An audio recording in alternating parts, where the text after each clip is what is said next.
We've been telling you about the benefits of fitbod.me/ppv for quite a while now, but there's so much more. 150,000 5-star reviews, over 5 million downloads, 400 million workouts logged. A lot of people have tried out Fitbod, and now you can too. You can get 25% off at fitbod.me/ppv. All of your subscriptions give you full access to their premium features. You need to stop guessing and start working. They have daily workouts that generate your workout of the day based on your muscle freshness, preferred muscle group, and things that you want to target. There's equipment selection, so maybe one day you have bands, maybe one day you don't. Maybe you have weights one day, maybe the next you don't. Maybe all you have is the ability to do body weight exercises. They help you out by using the equipment that you have available. There's goal and experience settings. There's muscle recovery. You can connect to your Apple Health, your Fitbit, your Strava, all that good stuff at fitbod.me/ppv. Street counters, timed intervals, circuits and supersets, and you can ask a trainer if the video demonstrations and exercise instructions are not good enough for you. fitbod.me/ppv. That's fitbod.me/ppv. What's up, you guys? Sean Ross Sapp. Welcome to Fightful. It is now May 27th, 2024. As we go live, it is about 12:45 a.m. My God, it is a late one.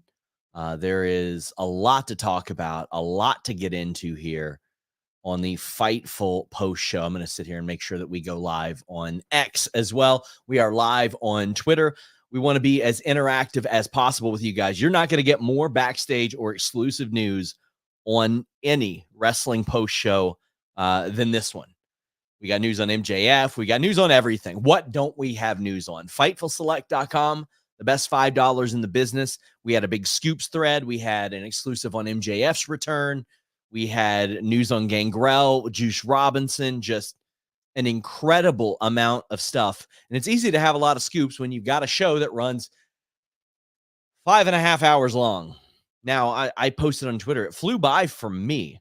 For me, guy who spent 10 years of his life covering 10 or like 8-hour UFC shows, flew by for me. Didn't fly by for everybody. I enjoyed the show an awful lot. I do not think they need to be this long, but you know what? We're here, by God. We're going to give you our live post show. We got another one over on FightfulSelect.com as well. Please subscribe. It's the best $5 in the business. It's what every other show uses for their basis of news. Please support us, all that good stuff. But hey, if you don't want to drop down the 5 bones, leave us a thumbs up. Leave us a comment. Let me see some bananas in the chat right now. I want to see banana emojis in the chat. Or other various fruits. I like fruits. Okay, let's get some of those in the chat and in the comments. I'm over there interacting with you guys. I was in the Fightful Select Discord, hanging out today, dropping some little scoop skis here and there. You can also get your question or statement read on the air here on Fightful. We will be having a lot of the scrum notes here. Anything pertinent that happens there while we're on the air, our great moderator, Luis, is going to probably just pay attention to Trevor Dame's Twitter because he's the best at covering those, to the point to where we don't anymore because he's better at them than everybody else. So check that out. We're going to have details on that. If you want to get a question or statement read on the air, I know that you guys are aching to stay up longer. Donate a super chat here at youtube.com/Fightful. Or a humper chat over at HUMPER chat.com. If you're watching on Twitter or X or Twitch or something like that, that's how you can do it. We are very much publicly funded, but we started off with Deanna Purrazzo and Thunder Rosa. And listen, if you've ever watched Fightful, you know these are probably the 2 people I've interviewed the most on Fightful. Deanna's definitely number 1. I think I've interviewed her like 9 times. So happy to see these women featured in such a prominent spot. So I do feel a little bit bad about complaining and saying I didn't really need this to be more than like a 9-match show.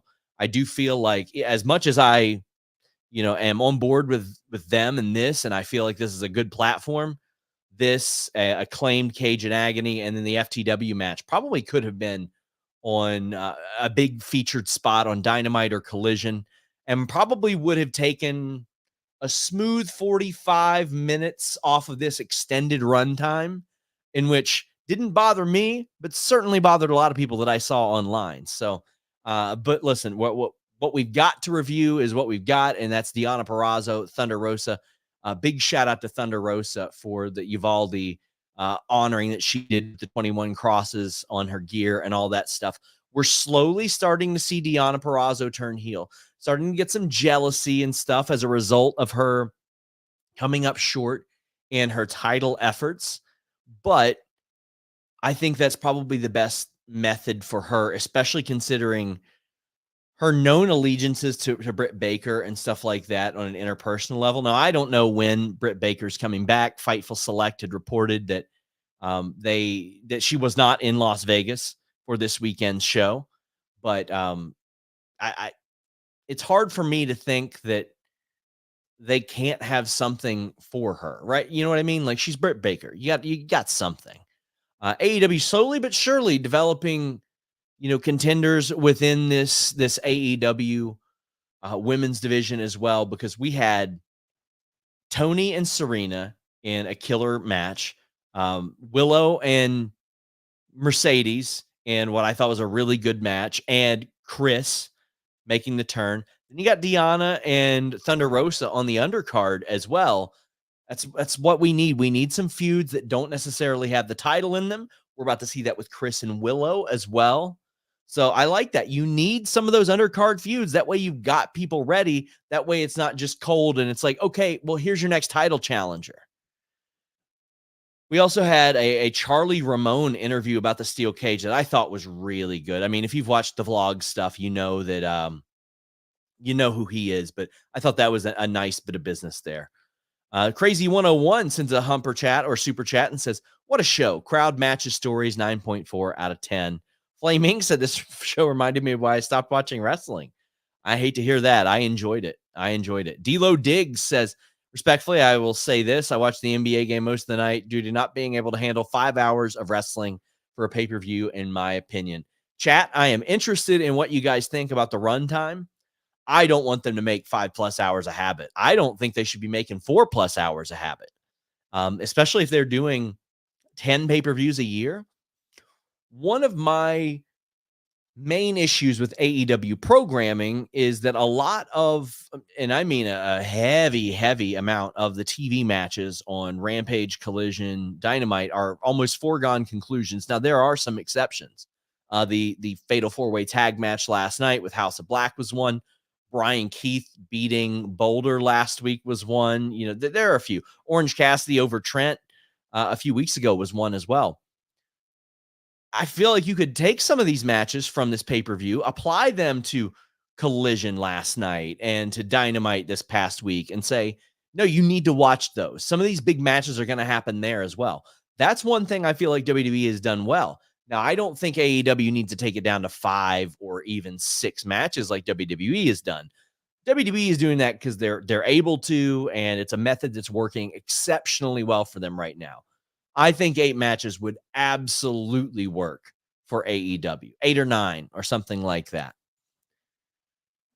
Owen Cup winners will get title shots at All In. Well, now I know that the natural thing, people are going to go, oh, well, King of the Ring is doing that. Well, King of the Ring should have been doing that a long time ago too. I'm glad they're doing it.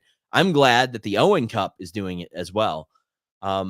That's an example of a story I sat on too long. Not the title shot thing. I didn't know about that, but the Owen Cup thing. I'd heard about that last week and was working to tidy up some stuff, and they announced it. So glad it's coming back. So glad it's coming back. And listen, I'm not saying Natalya is going to leave WWE or anything like that. They are in the process of negotiating a deal. By the way, happy birthday to Natalya. But man, it would be kind of cool to see her in the Owen Cup. I think that'd be pretty neat. I think she'll probably stay in WWE, but it'd be pretty cool to see that. Chat, I want to know who you think is winning the Owen Cup and challenging for the world title at All In, because right now, Will Ospreay is international champion, which we're going to be talking about very shortly.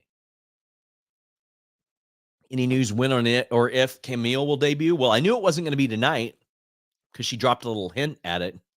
And listen, we know that when they're dropping the hints like that they are not coming, right? We know better. We know better. She's been signed a while. I don't know what they plan on doing with her, but the Megan Bain stuff. So let's talk about that Fightful Select report. We reported last night, it looks like she's still with AEW. There have been creative pitches. However, today I had heard, there have been creative pitches as recently as a few weeks ago, but that's not a foregone conclusion yet. And there might be some outside interest in her. And I'm going to have some more on Megan Bain as well and AEW's feelings on how that worked out or how it is working out. Some Stupid Punk says, I loved it. Didn't feel long at all. Why complain? Listen, I don't mind if people complain about that at all. You're almost everybody, I would imagine, as an adult watching this, if they feel that it was an ample amount of time, good for them. If they feel like it was too long, good for them. I'm not going to scream and call you an idiot for believing one thing or another, but tonight, I didn't feel like it was too long. I enjoyed it. I didn't yawn once. I didn't have trouble with that at all. If this were another night, maybe if this were last night, maybe if it was tomorrow, maybe I'd feel a little bit different. Arduit says, it shouldn't be a habit on all the time, but I'm okay with it being a holiday weekend, I think. Understandable. Definitely understandable there. Toby says, Bleacher Report is awful. Missed like half the show. AEW shouldn't work with them anymore. Well, my friend, I use Triller. I use Fight. I use Triller. And not only that, I use Nord with Triller. I've often talked about how much of a pay-per-view buyer I am. Take that any way you want it, but I'll tell you how I take it. NordVPN.com/Fightful. Fastest VPN on the planet, global server network, all that good stuff. That's great. But a big reason why I got NordVPN.com/Fightful is all the pay-per-views I buy, all the money we're spending. We're trying to control costs as a company, as a household. You can get those UFC pay-per-views at a fraction of the price you're paying here in America. Plus, you can get all kinds of great content that you wouldn't normally see thanks to those services as well. Shows that are on overseas services, things that you want to watch a little bit early so you get on that UK time and watch them. Being able to change the interfaces of things like the WWE Network. Maybe you don't like Peacock, anything like that. NordVPN.com/Fightful gives you that ability while having the fastest VPN on the planet. Also, you just get so much more out of your internet experience with NordVPN.com/Fightful. Subscribe to Fight and AEW Plus. Watch AEW without commercials. Watch bare knuckle boxing. Watch UFC pay-per-views, boxing pay-per-views at the rates they're getting over in the UK. Change your virtual location with just one click. And hey, if you need any help using it, they got that 24/7 tech support. NordVPN.com/Fightful. Truly love Nord. Bails me out big time. Alexander Fitzgerald says, great show. Long but great show. Wish the pay-per-view was a bit shorter so we could appreciate the bigger moments. This year's Double or Nothing was better than last year's. I agree with that. Yeah, listen, like, if the show was 45 minutes shorter, I would have enjoyed it more. But to me tonight, it didn't get to the point where I was like, man, I'm dreading this. Now, I ain't got to get up in a number that ends with AM tomorrow if I don't want to. So that could be categorically different considering what you might be doing tomorrow. You know what I mean? And I was so amped up on caffeine that nowhere near it, my friends.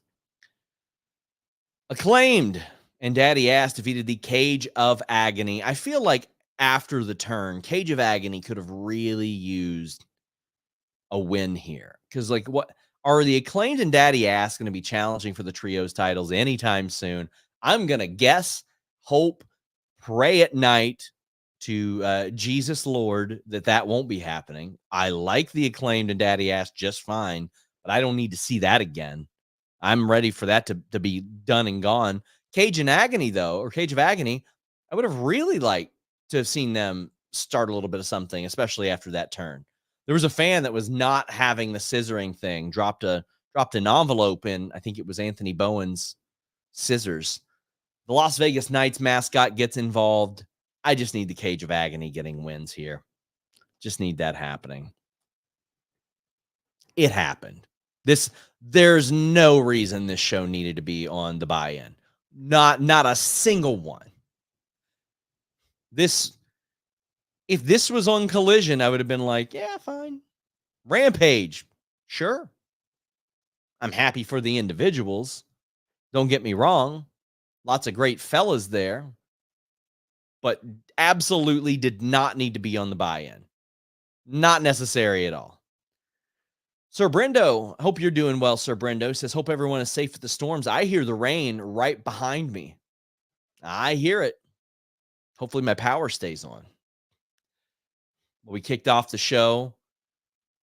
Will Ospreay defeated Roderick Strong to become the international champion. So in my predictions, I said that not only do I think Will Ospreay is going to win, I think they're going to try to level up the title again. You know how it started off with the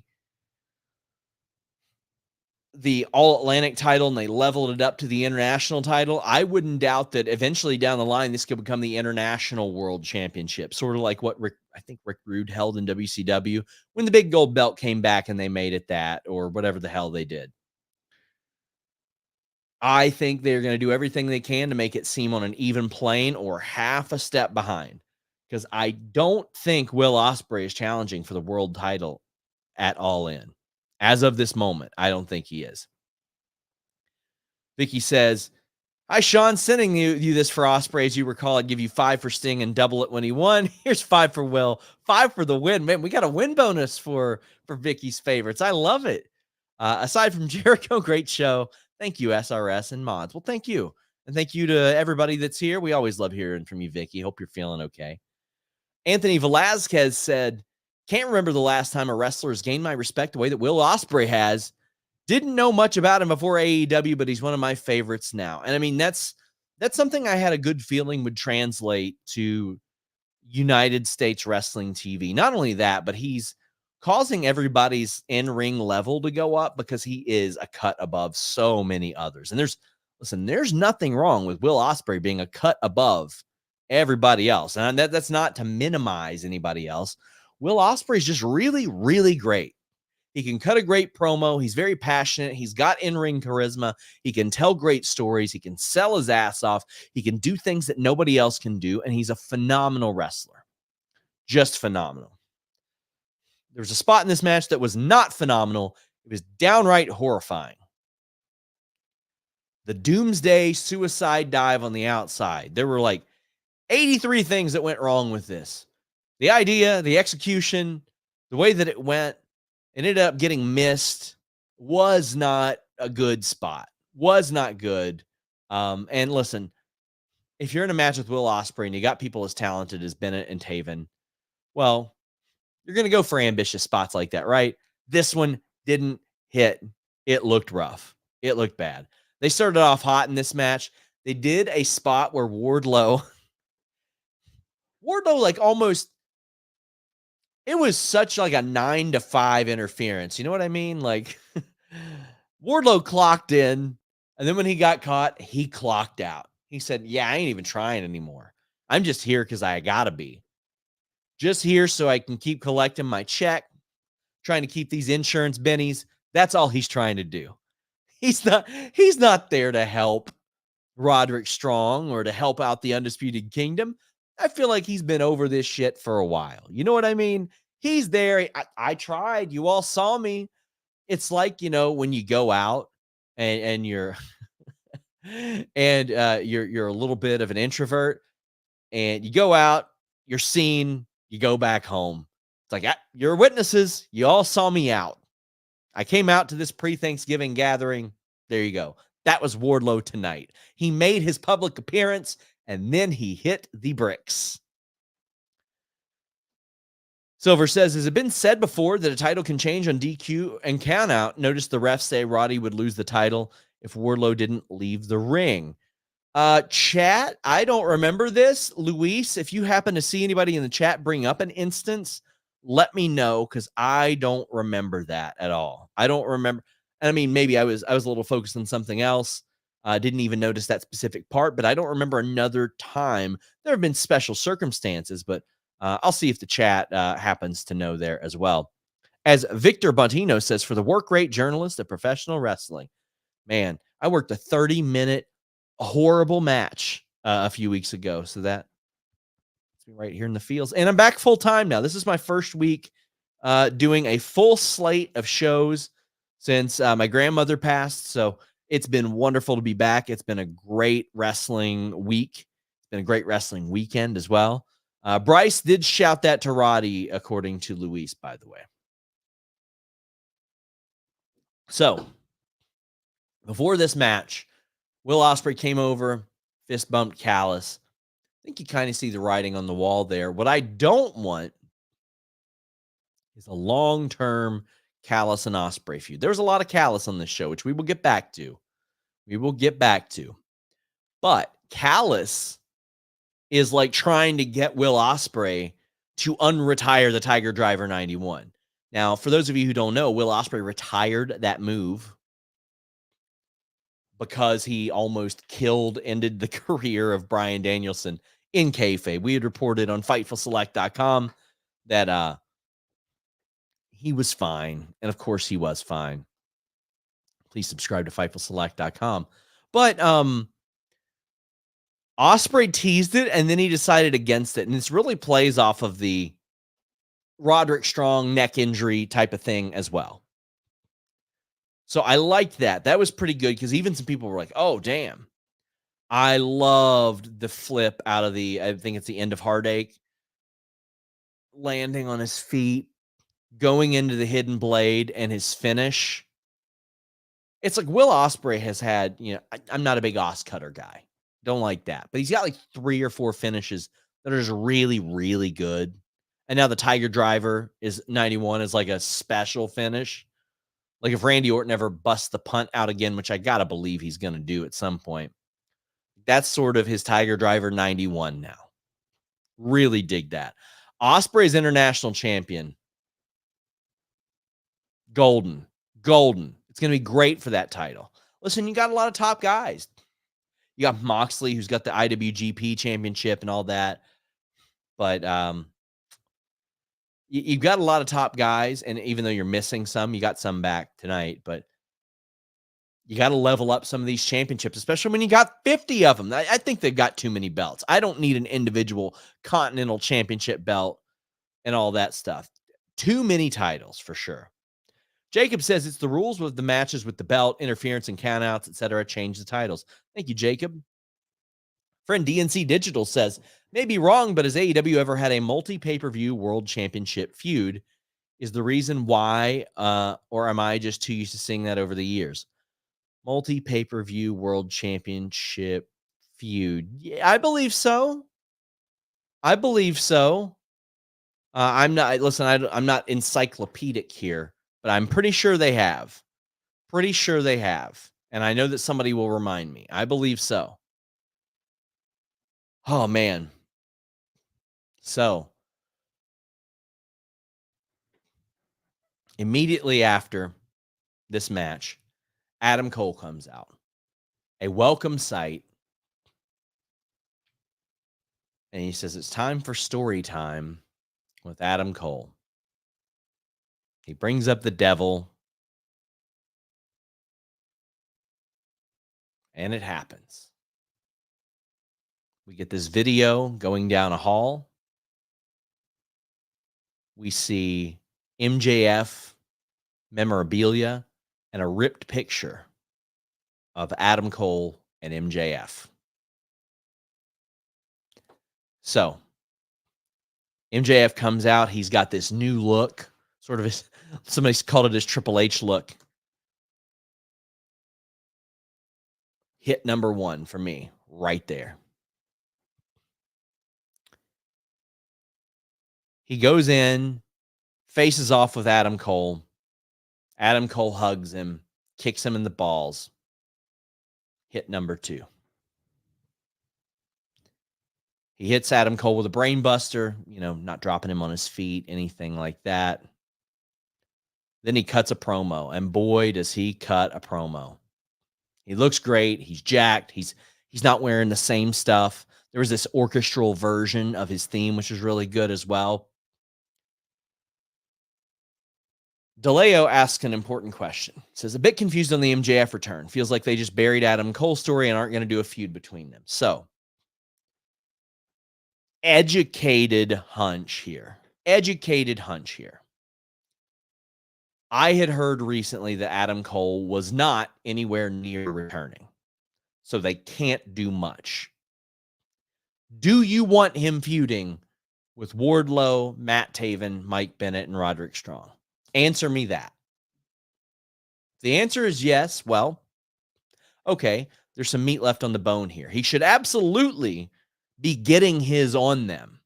For sure should. And Samoa Joe and some other people. However, as of right now, I don't think there's going to be able to be a culmination to the Adam Cole MJF related stuff for quite some time. Hopefully I'm wrong. Hopefully that's not accurate. If you have any questions, drop the super chats, drop the humper chats, because we got a lot of info on this. MJF had sort of abandoned the bidding war of 2024 thing a while back. Like we knew, right? WWE made it clear, as they should, to a number of media, we ain't talking to him because he's got a deal. Fightful Select reported, best $5 in the business. He is signed long-term, as if the tattoo that he showed off that says bet on yourself isn't enough. He is one of the highest paid wrestlers in AEW. It's a multi-million-dollar contract. To the best of my knowledge, a new agreement was reached at some point after the Double or Nothing fiasco a couple years ago. Now, I don't know if that was an extension of his deal or if they tore up his old deal and did a new one. Because listen, if they tore up his deal and did a new one and it was a 3-year deal, you never know how long his deal is. I'll try to find out. Pat says, can we expect another MJF SRS interview soon? I hope so. Listen, he and I have a very interesting rapport because it's his job to lie to me and keep secrets from me. It's my job to figure things out. This week, I figured some stuff out. He had told me he wasn't returning. I said, bullshit. And FightfulSelect.com reported that he was imminently returning. And tonight on the Scoops thread, we reported that he was coming back soon. Now, if the creative plans that I've heard floated backstage among talent are right, boy, he is in for quite the summer. Now, there are multiple plans that I heard some talent talking about, but I don't want to speak on those yet, but I will give y'all a little teasy teaser. Seems like fun. Oh, I'm told the Young Bucks are running the scrum. That's fantastic. So there's a great line where MJF talks about how New Japan didn't make him and Vince McMahon didn't make him. MJF made MJF. And then he held up the mask and it was kind of funny. It contradicted a little bit here. He held up the mask and he said, this represents so many terrible things from me, my career, etc. Now, that angle was over live, but I get it. And once it got so far, people were done with it, over with it, and they don't want to revisit it. And I think it's, first off, amazing that he's like, no more of this goofy bullshit, no more kangaroo kick, etc. No more haha. But then he does an elbow drop to the mask. Listen, I'll give him some flexibility there, right? I loved everything about this. His new look, the new approach. He ain't falling for that shit. He said he wants to hate. Throw in the goofy stuff out the window. He's got no reason to be a babyface now. Now, like, I understand people are like, they're happy he's there right now and all that. I think we're just going to see him be a heel that probably gets cheered for a while. And the reason I think that is, like, from a motivational standpoint with MJF, the only reason he was a babyface is because Adam Cole was changing him and he sort of faked it until he made it with the babyface thing. He pretended to be a babyface until he became one. Well, then what happened? He got screwed over. So he was shown in that moment, you ain't got to trust anybody. You don't need to trust anybody. Lying, cheating, stealing got you everything that you've got. So here you go. So what I heard was, oh man, I can't believe I'm about to talk about this. What I heard the other day was MJF was going to be flown into Phoenix and then driven. I don't do airport hookups, all that stuff. I don't do that. I don't check on people's flights. It came full circle. Somebody showed me the itinerary. Not in the company, just somebody completely disconnected from it. And I said, respectfully, first off, I would never report on that type of thing again, but I ain't going down the plane ticket route again. That's for damn sure. We're not doing that. We're not pulling one of those. Miguel says, Baby Goat returning with the 2002 Triple H jacket look is great, including his promo. Glad he's back. You know, I've long thought that he should have ditched the Burberry and done something a little bit different. Maybe had some nods and stuff, but he did the Burberry thing for, 6-7 years, right? So like with anybody else, you adapt. By the way, Fightful had heard he was trying to throw people off his scent with the shoulder surgery thing. Heard that a couple weeks ago, and that's what led to me sort of finding out that he was coming back. I had heard they were making some moves regarding like music and a lot of stuff like that, but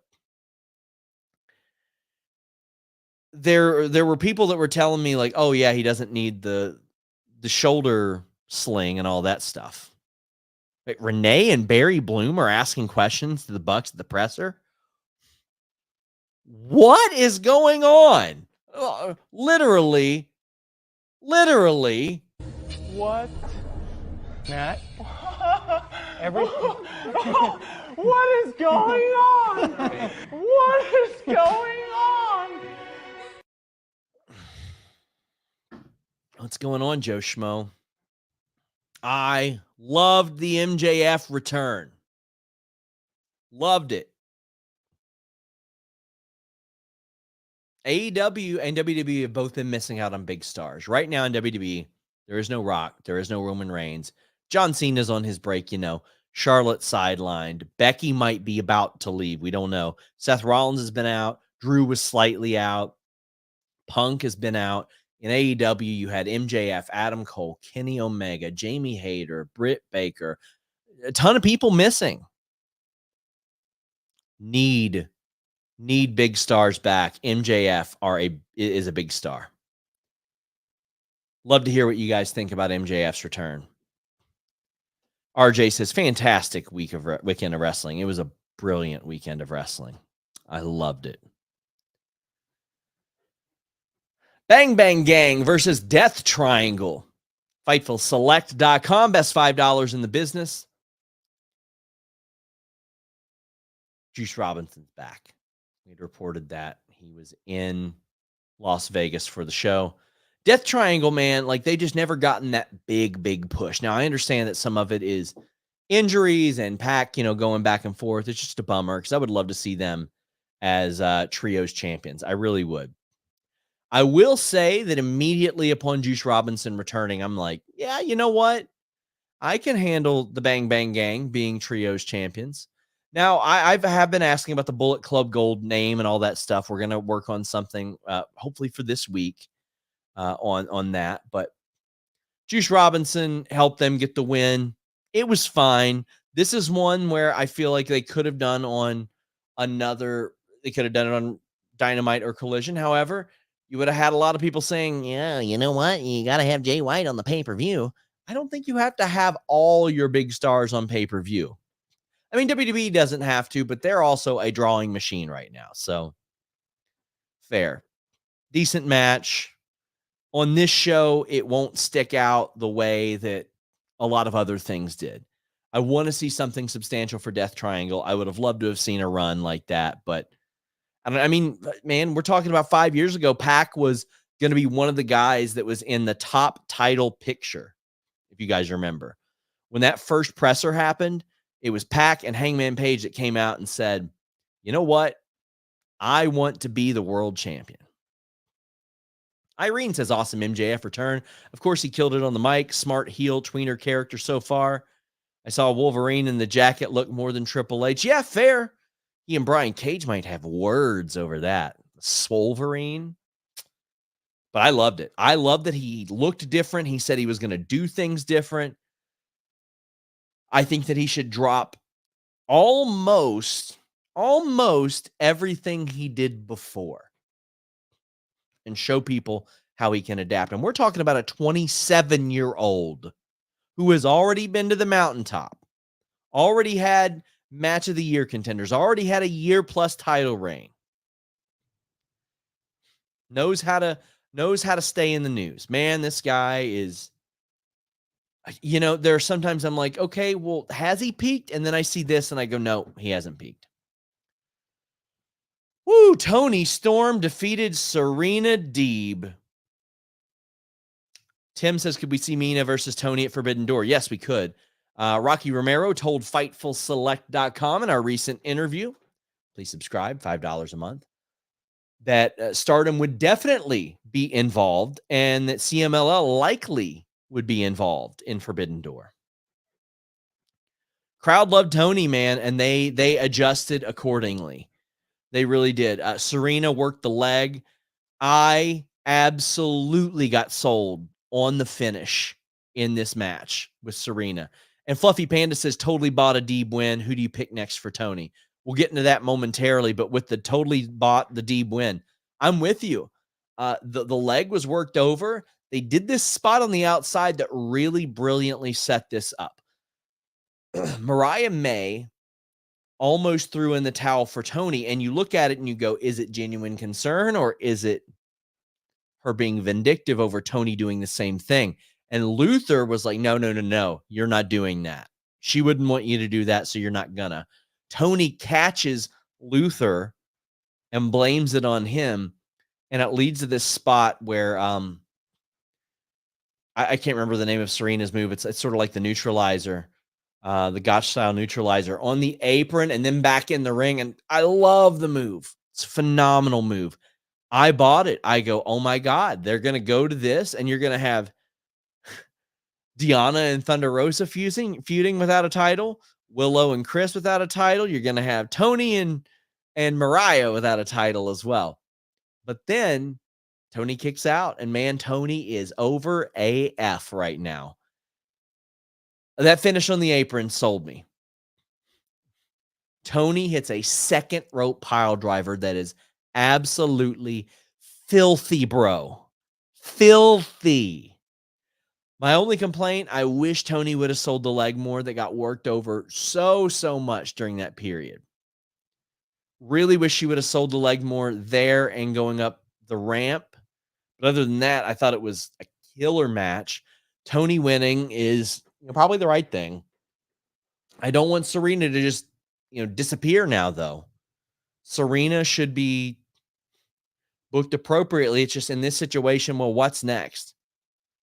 You going to go after Mercedes after losing to Toni? Probably not. You going to go after Athena on ROH? That could be an option. I mean, listen, I'd be all about Serena and Athena.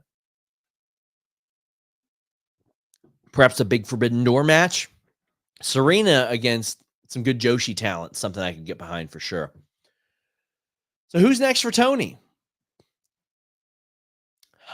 Can't be Deanna again, right? Who's been winning matches? I wouldn't mind.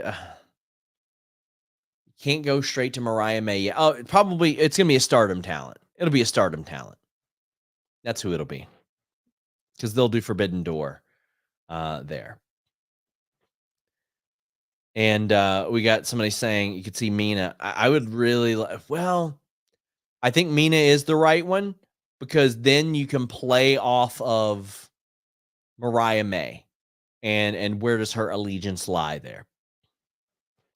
Orange Cassidy defeated Trent Beretta. This was the only one on our Bet Online AG odds that an underdog won. And when somebody asked me for my underdog pick on this card, I looked up and down it and I said, I think the favorites all win. Bet Online, by the way, we'll tell you more about that after this match. So this will be the featured match to promote that. Underdog gets the win. I can't believe Orange Cassidy beat Trent Beretta again, but I was made of questions after this. They played up this in a great video that Chuck Taylor retired. He is working as a producer, as FightfulSelect.com reported recently. MJF wasn't the only one with Triple H gear. You got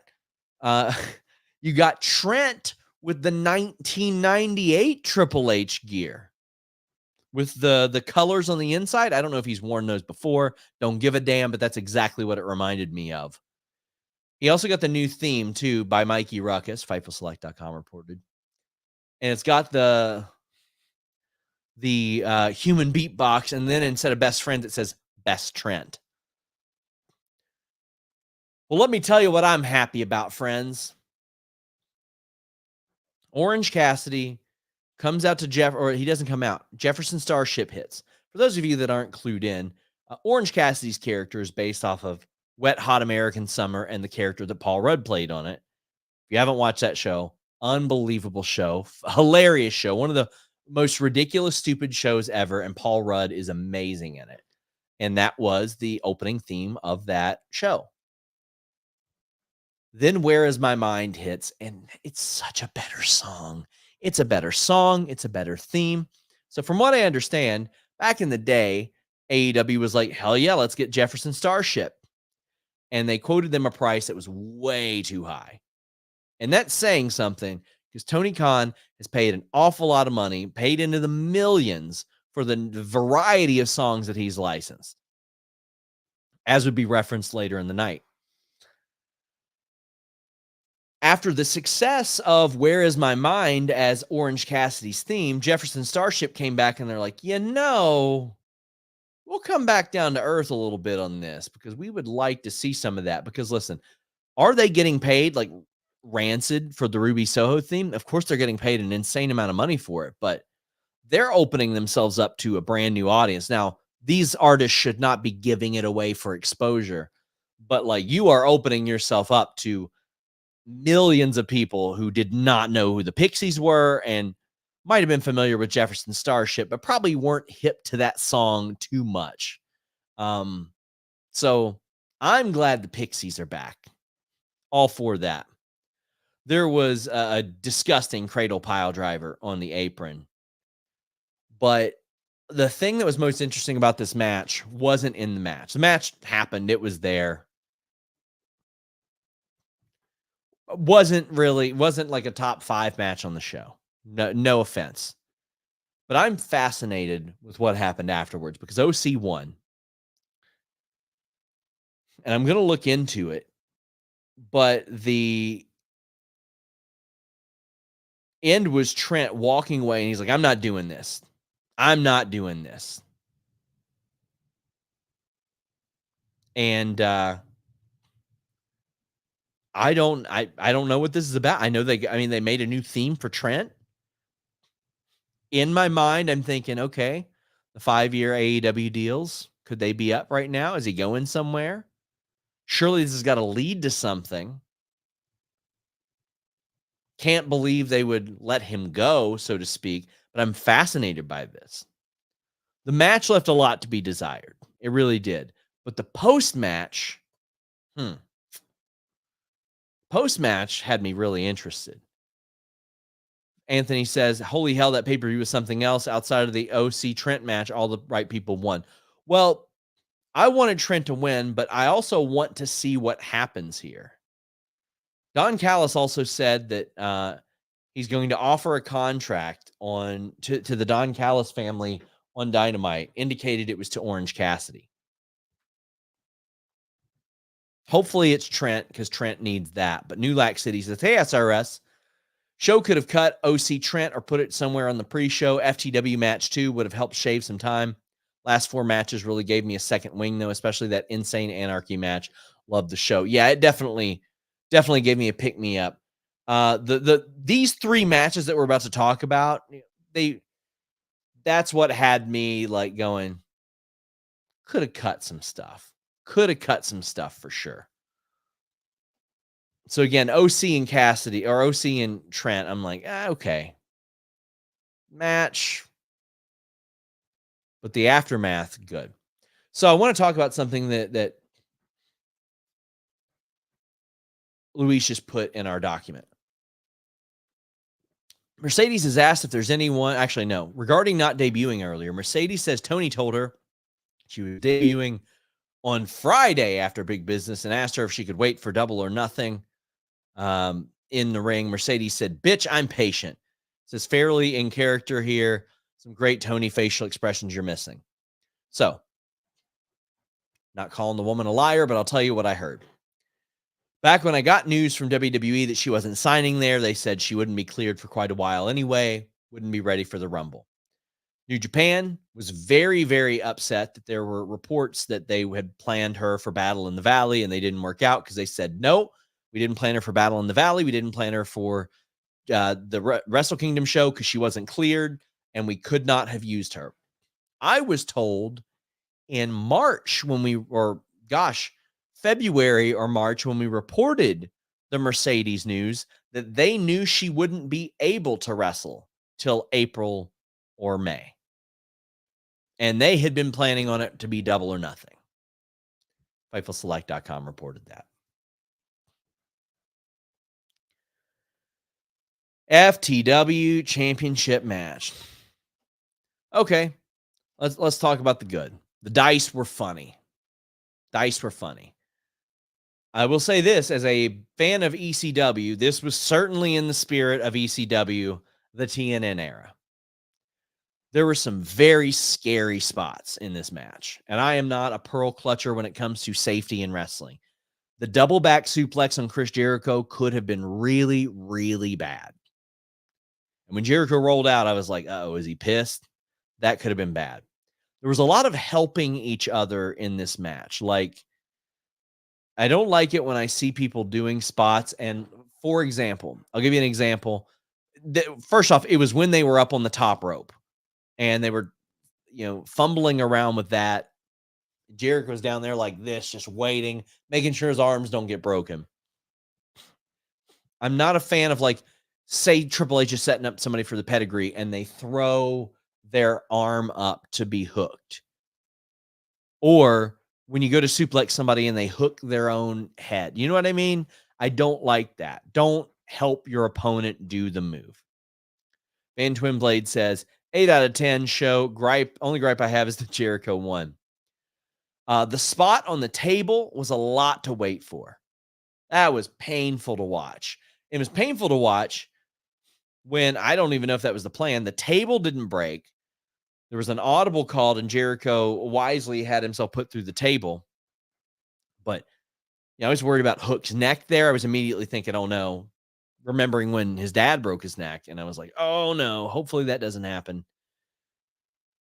And Hook's head hit Jericho's knee on that spot. It was just a bad spot. Big Bill shows up, and his spot was actually very good.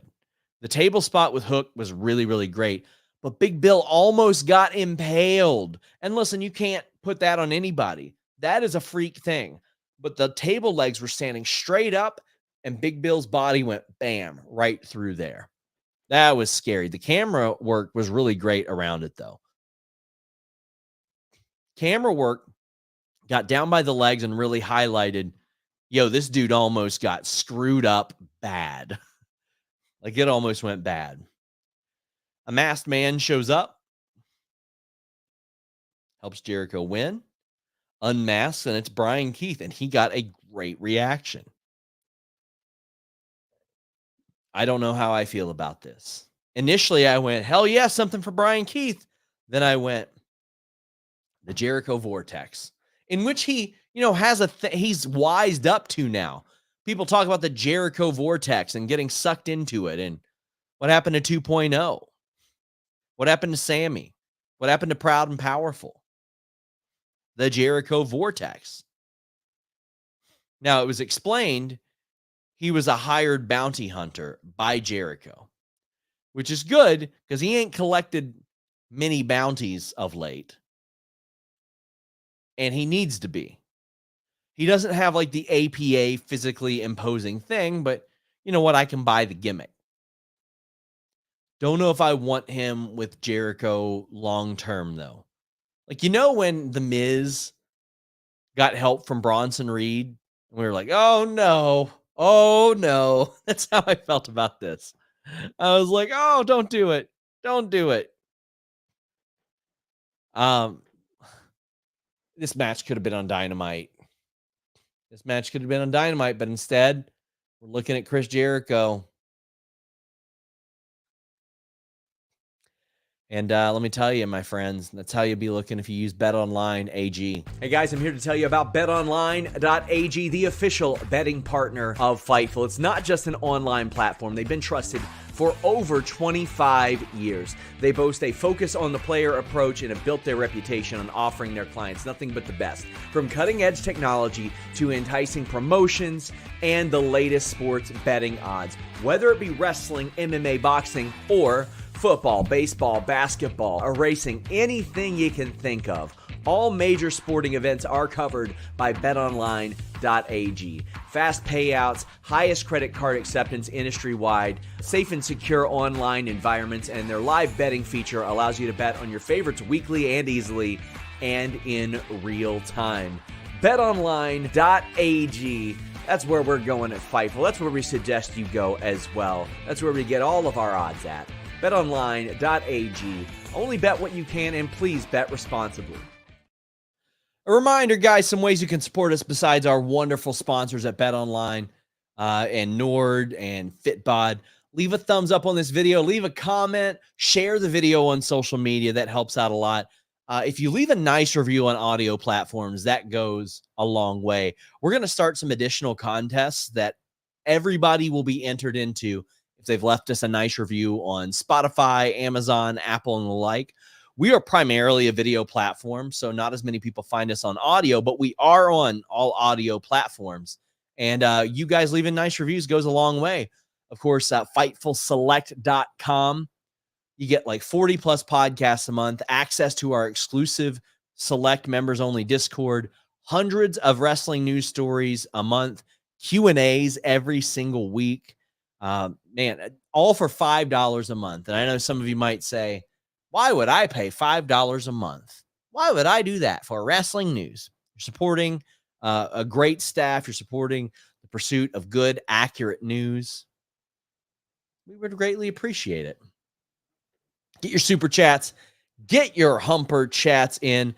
Mercedes is talking about Forbidden Door, asked who she wants to face, and tells Tanahashi to find an opponent for her.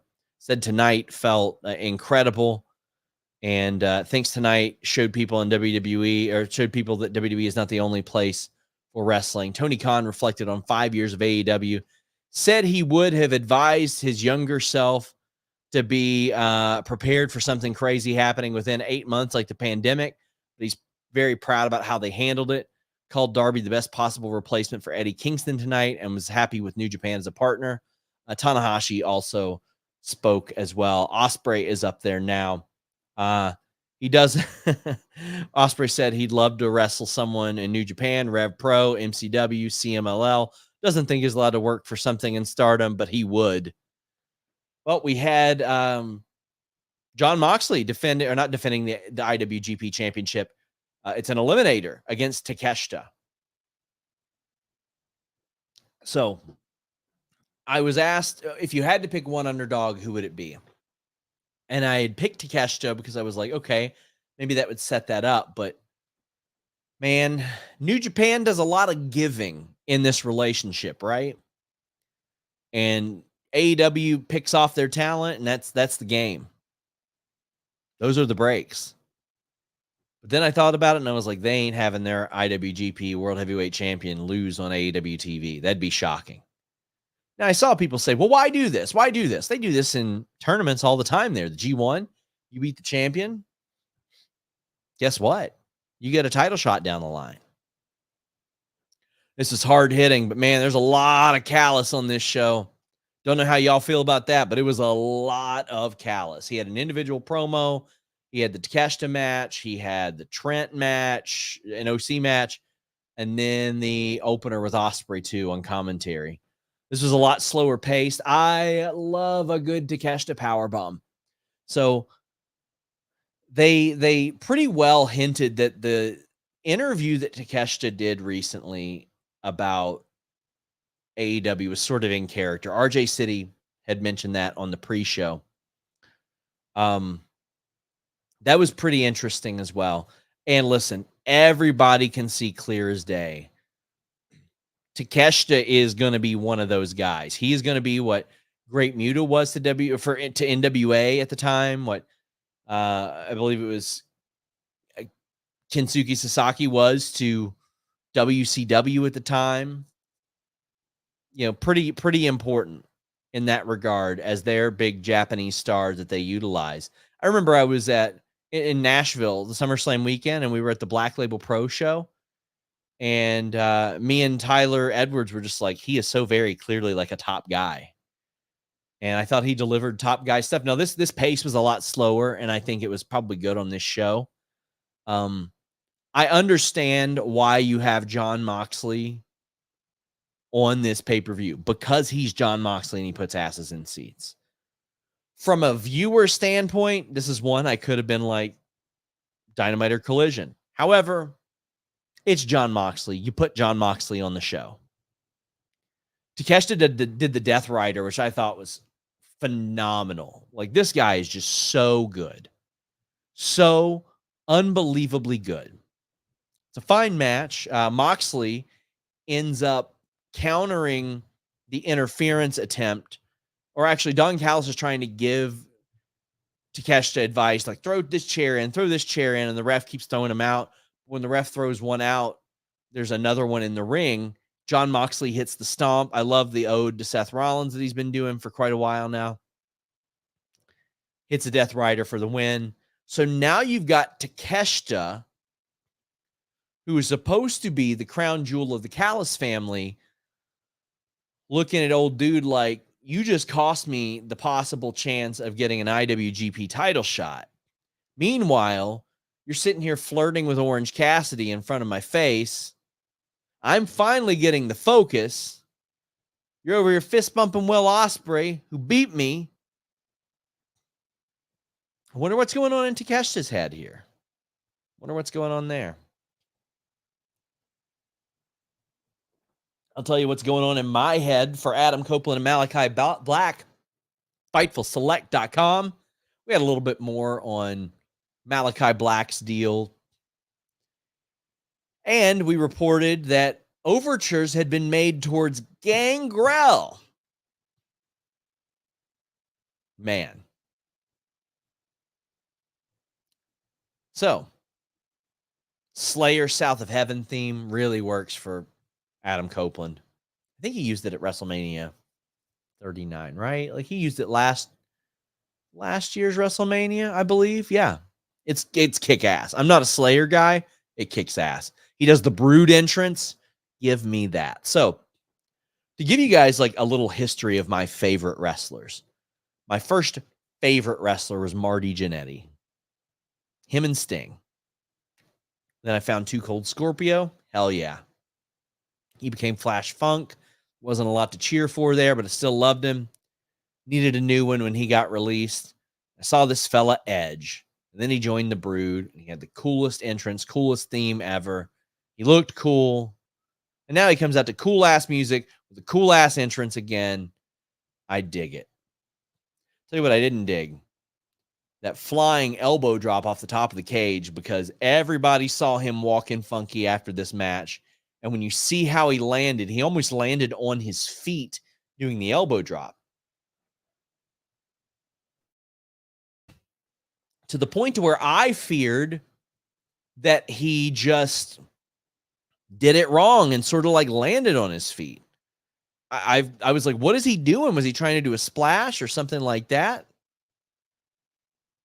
Ugh. I was worried, man. I'm still working to find out what I can. But it's not optimal to need to worry about that. But I mean, dude's like what, 50? Dude's 50. It's a wild spot to do, man. These guys are crazy. They go to AEW and they're just like, hell, we'll do whatever. They're doing all the stuff they weren't allowed to do for a while. And he did some crazy shit in WWE. This was bloody and violent. Let me tell you a spot where these sons of bitches got me. And I mean, they got me. House of Black comes out. Buddy and Brody look at Malakai. They're siding with him. They turn around and they join Edge. And Edge looks befuddled. Malakai Black sold this phenomenally, so well. Malakai Black made me think this was actually going to happen. The fear in his eyes. He has great facial expressions. A lot of times he's got to play spooky guy who is not creeped out or worried or scared about anybody. And he sold me a ticket on this. I completely bought it. Hook, line, and sinker, I fell for it. I go, what is this? Immediately I go, is he leaving? There was a WWE wrestler at the moment that happened that sent me a message and said, is he coming back to WWE? And then said, never mind. Sold me a ticket, beautifully executed. Beautifully executed there. Well, let me tell you what else makes me happy. Freaking Gangrel, bro. I love Gangrel. Funny story about Gangrel that I've told on the show before. Besides the fact that he has told me twice that I have a good impaler, which, oh my God, be still my heart. Y'all can't tell me nothing. Gangrel is a habitual emoji sender. Emoji sender, Gangrel. Keep in mind, I was a little kid when I watched Gangrel, Scary Vampire. One time I had to message him. I get some stuff, or get some shit once in a while because people are like, oh, you don't need to confirm wrestler deaths. We believe this person, that person. Listen, I confirm with the family or the company, that's it. Or the person themselves. In this case, people had claimed Gangrel had died. I messaged Gangrel, said, hey, you okay? There's some rumors that you've passed away. And he sent me a message back that said, only in kayfabe, with a smiley emoji. Fair play. Bob Holly's another one. Well, guess what Gangrel did? Came out and delivered a couple of the best impaler DDTs you are ever going to see. How old's this man? He is, good God, man. He is 50-something. 55. 55. Still out there working. I've worked multiple shows with the guy. He's out there working the indies. He's a Black Label Pro regular. Wonderful guy to have in the locker room, too. Just such a great dude. This makes me happy. I thought he was vastly underrated for his in-ring ability for a very, very long time. Glad to see him get his flowers here. Adam Copeland ends up winning. Really loved it. Arduit says, Cope versus Malakai was fire emoji. Wish Black caught the gold, but didn't expect it. It was an amazing show. Thanks, science, that Juice and MJF are back. Yes. Listen, MJF didn't have shoulder surgery, but Lord, was he beat up. He should not have been wrestling at World's End, and he wanted to wrestle. Mr. Showtime, which was, let me tell you, speaking of Gangrel, Mr. Showtime was my go-to create-a-wrestler name on WWF Attitude, and the Gangrel entrance was my go-to entrance. Says they sold me a ticket on the House of Black turn. Me too, brother. Just Mass says, any word on Cope's knee? Not yet. And any situation like that, it's not going to be a, I get news tonight or I get news tomorrow. They'll have to let the swelling go down. They might have a good idea. But there you go. Gabe Kidd on Twitter. By the way, I love Gabe Kidd. If you have not watched my interview with Gabe Kidd, go do that. Two of my best interviews back-to-back weeks. Gabe Kidd, Darby Allin. And I asked Gabe Kidd, hey, because he's sort of in character, what do you think about Eddie Kingston planning a match after your match?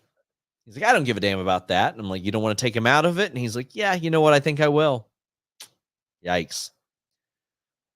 Alex Fitzgerald says, damn, I wanted Brody and Buddy to join Copeland, wanted the new group to be called Adam's Family. You son of a bitch.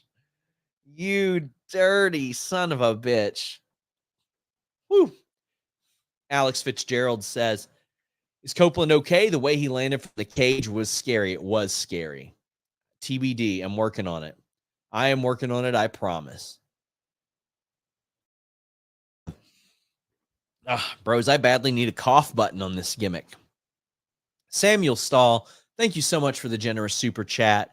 I got to be real. For me and Denise both, it's been a slow super chat month. But he says, thanks for staying up and talking wrestling. Hey, there's nothing I would rather do than to hang out and talk wrestling with you people. All you people. MJF, Young Bucks, and Ospreay are top 3 talent. What makes AEW fun is there are 50 people tied. My God, I just stuttered my ass off there. Tied for 4th place. Toni Storm, Garcia, Hobbs, Omega, FTR. Want to send a get well soon to both Hobbs and Omega. But I'm with you, Sam. Like, Toni Storm, super over. Daniel Garcia is just waiting for that moment to break out. I think Hobbs should be doing like an APA gimmick. I would love to see Hobbs and Brian Keith as the bounty hunters. That would be good. Omega, we had reported on Fightful Select's free tier. He underwent surgery last week in New York. Get well soon. And FTR are bona fide main eventers. They've proven that repeatedly. Bona fide main eventers, those guys. Mercedes and Willow. I wasn't big on the Mercedes entrance. I don't like the theme. I think it feels forced with the CEO chant. It's not for me.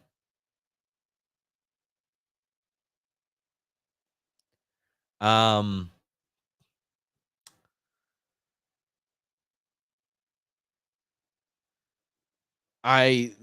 look at this match and I'm like, I got questions.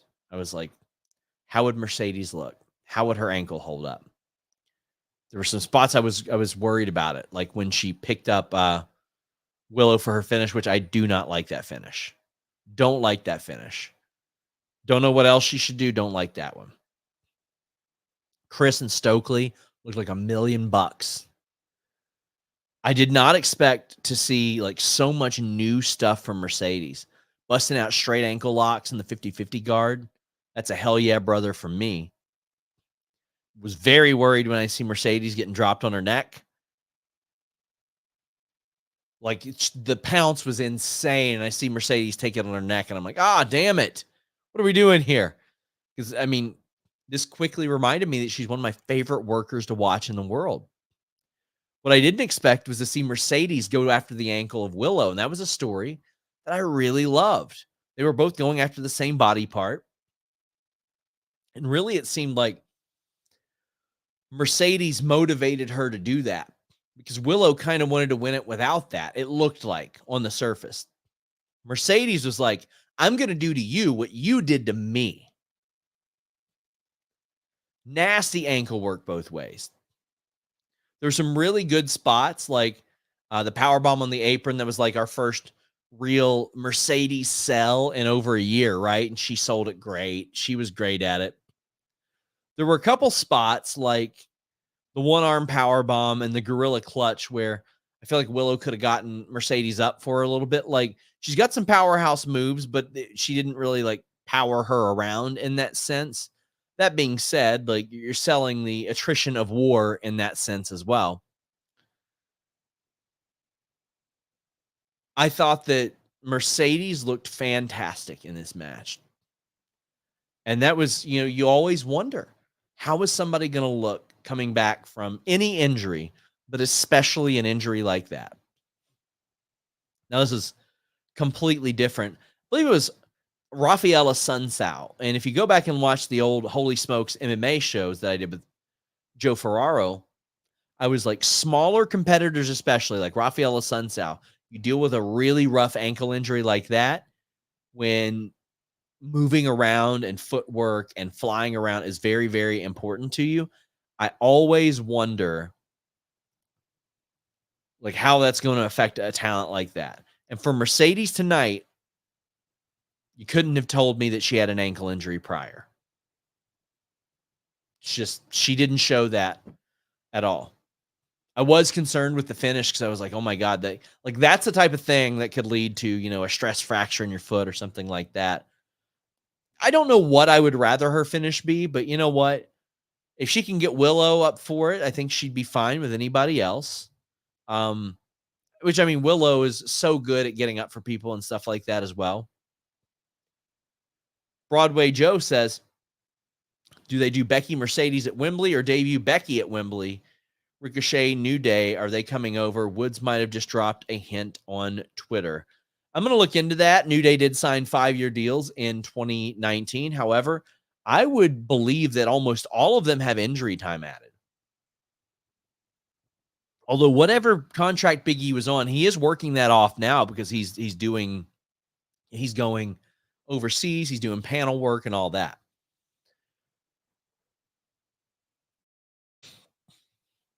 Becky's deal is up very soon. If I'm AEW, I 100% try to get Becky, and I try to do Becky Mercedes at All In. You try to, if you've got any possibility, any real chance, you go for it. You try to do it. I don't know if it's possible. Don't know if it's likely. A lot of people will be like, well, there's no way. Listen, man, you do not know their motivations. Don't know their motivations. Pat says, Mercedes versus Willow is my favorite match of the night. Do you think Eddie Kingston can get the top title after he comes back? Much love. Get some Helix sleep. Well, we're probably not talking about Eddie coming back until next year's Double or Nothing, unfortunately. He's going to have to undergo surgery, like pretty significant surgery, and won't be able to do that until like July, because you got to wait for all the swelling to go down and all that stuff and make sure they can get in there around it. So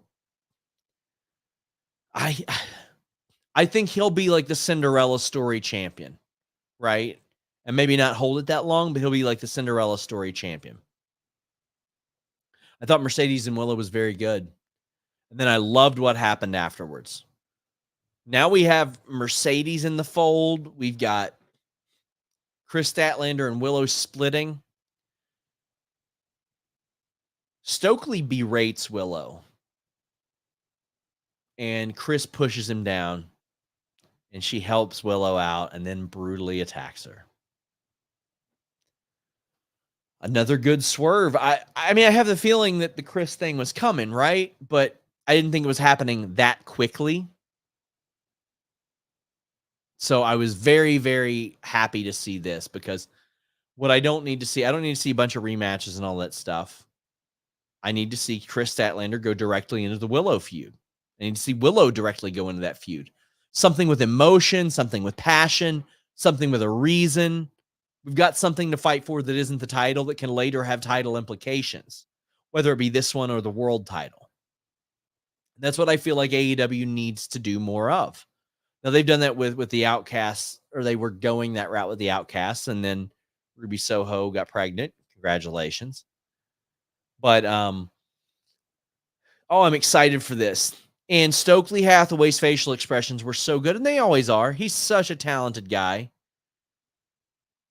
But I'm really excited to see Stokely as a heel managing a heel Chris Statlander. All here for it. Mr. Showtime says, I think we talked about this before. That's how I got my name for my creator wrestler. Always used Jericho's entrance. I love that. He had a good one. He had a good one on there. Mr. Showtime says, Mercedes and Bucks theme sound similar to me. The Bucks theme was a play off of the Succession theme, which so was Roman Reigns's as well. I think they actually changed it around a little bit to make it not sound so much like Roman Reigns's. But I think Mercedes did her own.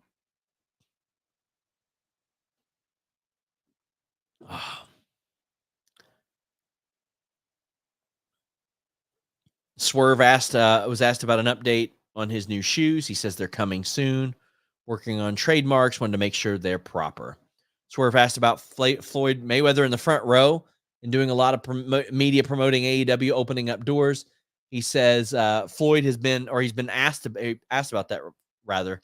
He says that Floyd has been a friend for a while, gets a free pass to AEW whenever they come around. They've been talking to Floyd about doing a Vegas show for years, and Floyd said, "I'm in after tonight," whatever that means. Listen, I didn't even see that Floyd Mayweather was there. I missed that completely. Well,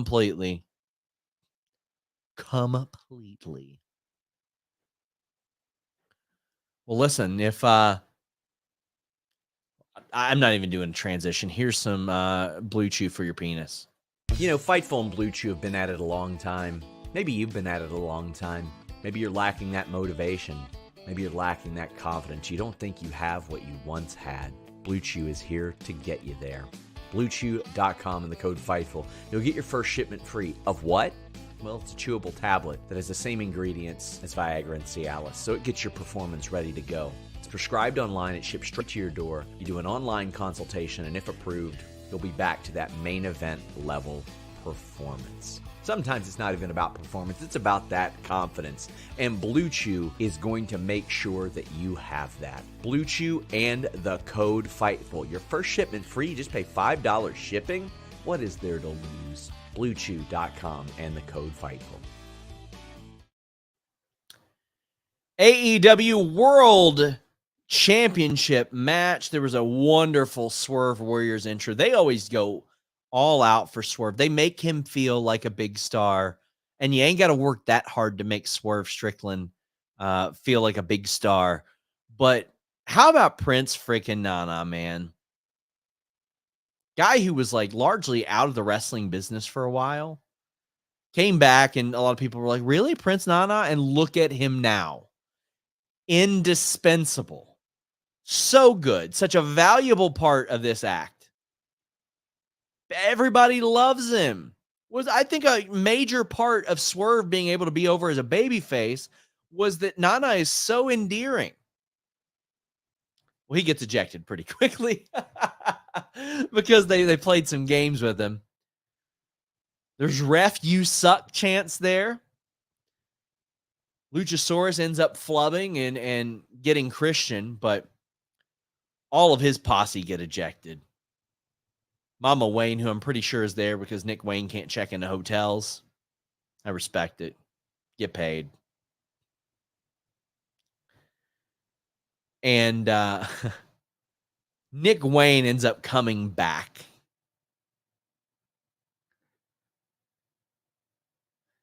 And then Nana comes out to help out Swerve. So there's this spot after everybody else is sort of eliminated from the equation. Well, I think it's actually before the Nana and Nick Wayne stuff. There's this beautiful shot of the stairs.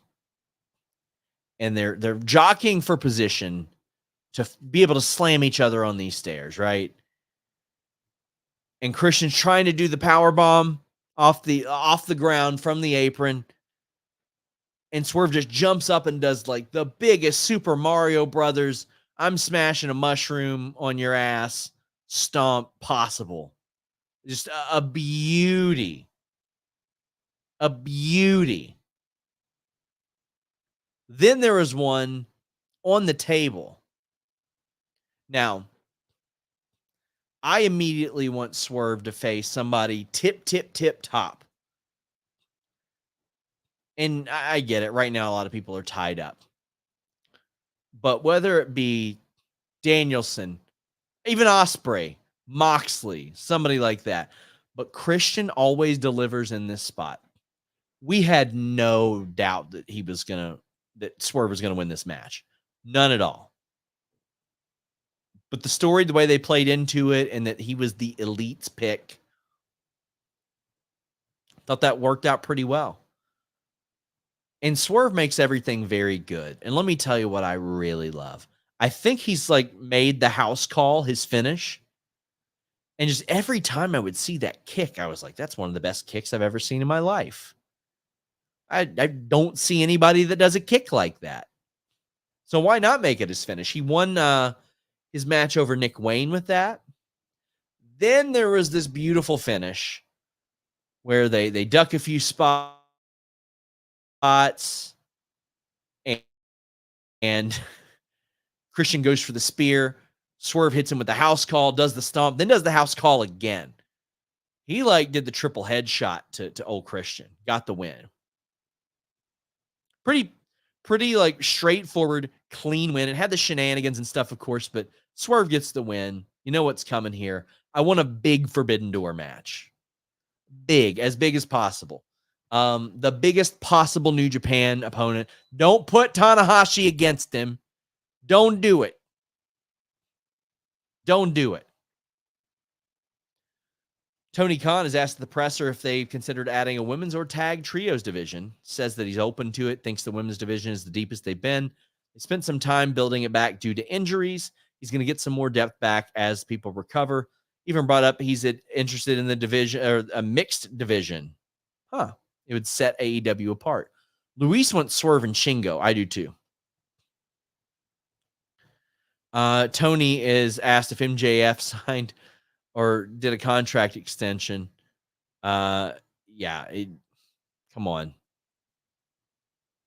He's there. He re-signed a long time ago.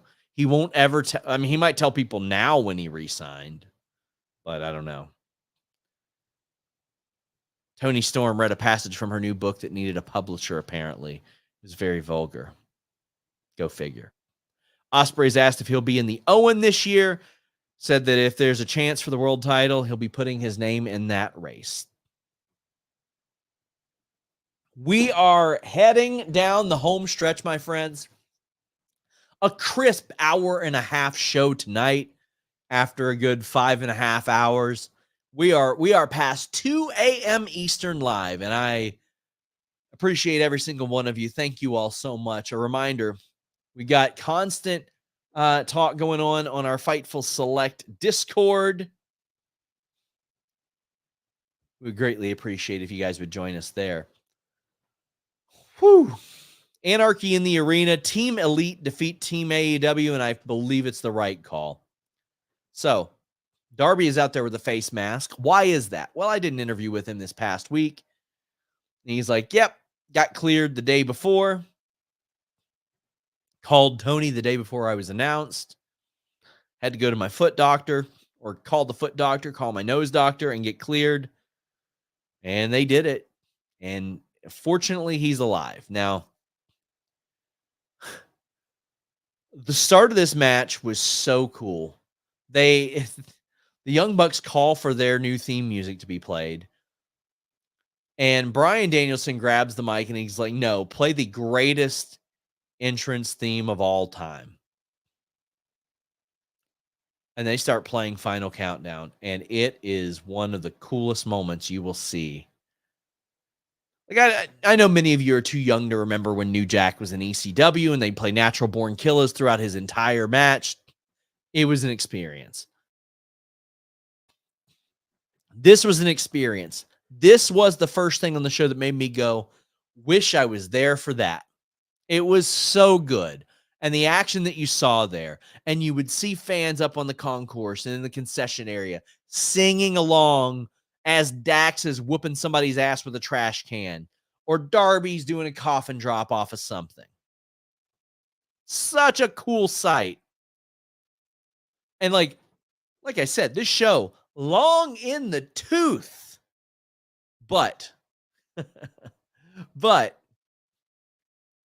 when you got stuff like this going on past midnight, man, it had me going. And the way they stopped the song was perfect. Matt Jackson got on the mic and he said, God damn it, stop it. This costs us $200,000 every time that we play it. So they cut it off. Speed Punk says, Sean, I don't go to bed until 4 a.m. because video games. Hey, I'm with you, my man. I'm up late most nights anyway. I'm usually up till about 2:33. So there's a scapegoat van that just like drive, like basically it's used to eliminate Darby and Jack Perry. And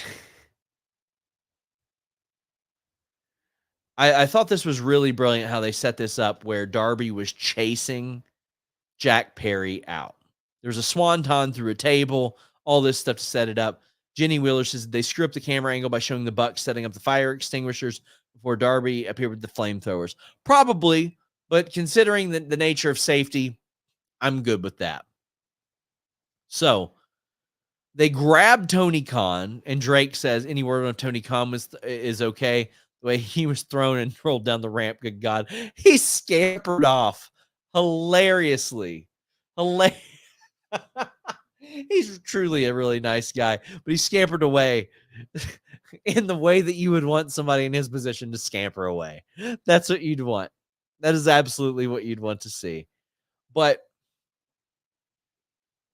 Jack Perry comes running out, and he's got like flame gel all over him. When I saw him soaked, I went, oh boy. Because my whole thing was, you bring a flamethrower to Dynamite, you've got to have something. But what I thought they would do is like a cutaway. I thought we would see like some sort of pre-tape where they had like a stuntman or two, and somebody was set on fire backstage and they ran off, and you would just see the curly haired wig, right? That's what I thought. No. Darby Allin set this sumbitch on fire right there on the damn stage. On the stage. Set him on fire. That's one of the most unreal things I've ever seen in pro wrestling. And the Young Bucks immediately fire extinguish him, which you do. I feel like they did this in a very safe manner. Of course, there will always be the pearl clutching on it's too dangerous, man. Listen, Jack Perry's probably got some Hollywood connections, you think? Probably knows how to talk to people who have done this type of thing safely. I think we can all agree on that, right? What an insane spot. Can't believe it happened like that. Like occasionally you would see Kane set on fire, or like the MVP spot and all that. But usually like the Inferno match would result in, oh my God, the hand is on fire. The MVP one was surprising. This one, couldn't believe it. There's also the exploding chair too. So hear me out. After I talked about pearl clutching for violent spots, listen, call me a wuss, sure. When it comes to the Rainmaker with the sleeve with the thumbtacks on it, or the shoes with thumbtacks in them, I don't need those to be real thumbtacks. If they did rubber thumbtacks, I would not know any better. You know what I mean? If Okada is doing that with rubber thumbtacks, I don't know the difference. Well, we got to see him like painted up. Y'all couldn't see me pointing at myself with the little spikes. If that were me, I'd be like, hey, let's do some rubber tacks, brother. Don't want to take that to the chest. But hey, respect to them. The Reebok tie-in was pretty good. I had people asking me if I was going to get those. I've got 4 or 5 pair of Reebok pumps. I have 2 turquoise and white Shacks. I got a black and turquoise pair of Shacks. I've got Nerf Shacks, and I feel like I got another pair. I don't know if I'll get those. Don't know if I get those. Vicky says, SRS, here's another 10 for staying up late with us. Buy yourself some more caffeine. Thanks to Luis and Zach. Yes, thank you to our wonderful moderators, and of course our writing team and our Discord mods and all that. Speedpunk says, AEW is a pro stuntman working there, and Kevin Matthews, so he probably helped them out. Yeah. Shout out to Kevin Matthews for doing those job skis on TV, because it looks pretty cool when a guy like Gosh, who just beat him? Who just beat him with an armbar last night? Somebody beat Kevin Matthews with an armbar, and it looked really, really good. And it goes a long way when they beat a guy that big. Either way, they start to tie Darby up by his ankles, and I'm like, oh, Jesus Christ. I don't like this. It just screams a Darby idea. And my worry was that they would just raise him way up, and then he'd fall and die. And I don't want that to happen. Well, they didn't raise him up that high, but I was sitting there watching them, and I was like, were any of these guys Boy Scouts? Do they go camping? Do they know a proper knot? How did they prepare for this? That was all that was. That's what I was concerned about. I was concerned about Darby getting hung upside down more than I was anybody getting caught on fire. Well, eventually they did it, and they super kicked the shit out of him with those tacks. Woof. Jack Perry ends up getting the win. The right call. Listen, man, the more time that passes, the more I think it was a pretty good decision to run the Punk footage. Listen to that thunder. Lightning was just outside my door. I have got to get the hell out of here pretty quickly. Please leave a thumbs up. The more time that passes, the more I think it was a good idea for them to air that footage. Jack Perry has taken the ball and he has ran with it. He has been the Elite's like nepotism baby, and he is killing it. Killing it. Some more scrum notes. Tony talks about the WBD partnership. He thinks that they're going to have another House of the Dragon when he puts over Koshe Irby for pulling off the Vegas crossover elements like Showgirls and the Vegas Golden Knights mascot tonight. He thinks Double or Nothing has a different feel. Tony's asked about Adam Copeland's health after tonight. He says, and WBD, he says they're having great talks with WBD, puts over Zaslav and says he'd love to stay on them as long as they'd have him. They've been treated fantastic. On Copeland's health, they are checking him out. They're knocking on wood that he's okay. He was hoping he'd be okay sitting at the presser tonight. Hopes that is the case. Last call for Super Chats, Humper Chats. We are wrapping up. Guys, I just want to say thank you all so much for being here. It is 2:15 a.m. It is storming in lots of parts of the U.S. There was a damn 5.5 hour show, and then I went an hour and a half. So some of you have been watching. Some of you have been watching since the pre-show started at 6, and you're going on like 8 hours plus. So I want to say thank you to all of you. Thank you to all of you who said very nice things to me upon my first week back.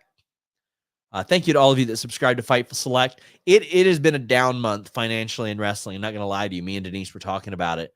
But I want to say thank you to everybody that's here. We will always be here. We love you guys. We respect you guys. And we are very proud to cultivate one of the best communities, smartest communities in pro wrestling. Thank you all so much. Please leave a thumbs up on this video. Please share this video. Until next time, we're out.